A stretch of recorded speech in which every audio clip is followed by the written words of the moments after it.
Shalom, sahabat Yesus Tuhan, kembali kita dalam renungan pagi dan ini bagian terakhir kita membahas tentang Tuhan menyertai kita. Kisah ini kembali kita melihat tentang Yunus dan saya beritahu bahwa rencana Tuhan itu tak pernah gagal. Penyertaan Tuhan dalam hidup kita membuat rencananya tidak pernah gagal. Kalau Tuhan tidak menyertai kita, setiap langkah kita akan keliru, akan gagal dan menuju kepada kebinasaan. Penyertaan Tuhan memampukan kita boleh kembali dalam rancangannya, boleh ada dalam rencana Tuhan, boleh ada dalam pimpinan Tuhan kembali karena kasih dan kemurahannya. Di dalam Yunus 3 ayat yang pertama dikatakan, datanglah firman Tuhan kepada Yunus untuk kedua kalinya. Demikian, jadi firman Tuhan datang kepada Yunus untuk kedua kalinya. Artinya bahwa Yunus mendapat kesempatan lagi untuk berkarya bersama dengan Tuhan. Firman-Nya berkata, bangunlah, pergilah ke Ninive, kota yang besar itu, dan sampaikanlah kepadanya seruan yang kufirmankan kepadamu.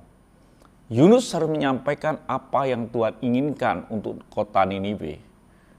Dan yang paling istimewa dikatakan dalam ayat yang ketiga, bersiaplah Yunus, lalu pergi ke Ninive sesuai dengan firman Allah. Ninive adalah sebuah kota yang mengagumkan besarnya, 3 hari perjalanan luasnya. Inilah saudara kasih Tuhan, Yunus melakukan seperti apa yang Tuhan perintahkan. Kalau dalam hidup saudara ada kesempatan yang kedua, janganlah saudara lari dari hadapan Tuhan lagi. Supaya saudara tidak terbuang, merasa terbuang, tapi lakukanlah sesuai dengan apa yang Tuhan perintahkan. Kalau demikian, maka hidup saudara itu akan menjadi berkat sesuai dengan rencana Allah. Dikatakan dalam firman Tuhan ayat yang kelima, orang Niniwe percaya kepada Allah, lalu mereka mengumumkan puasa dan mereka, baik orang dewasa maupun anak-anak, mengenakan kain kapung. Ini membuktikan bahwa Tuhan mengasihi bukan Yunus saja. Semua kita, Ninive pun, itu dikasihi Tuhan.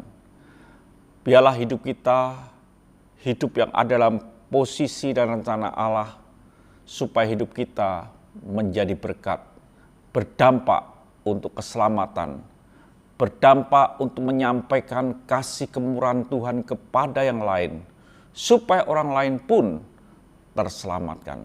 Tuhan memberkati, sampai jumpa esok pagi dengan tema yang lain. Mari kita berdoa. Terima kasih Bapa, kami bersyukur biarlah hidup kami ada dalam rencana-Mu, sehingga hidup kami boleh berdampak.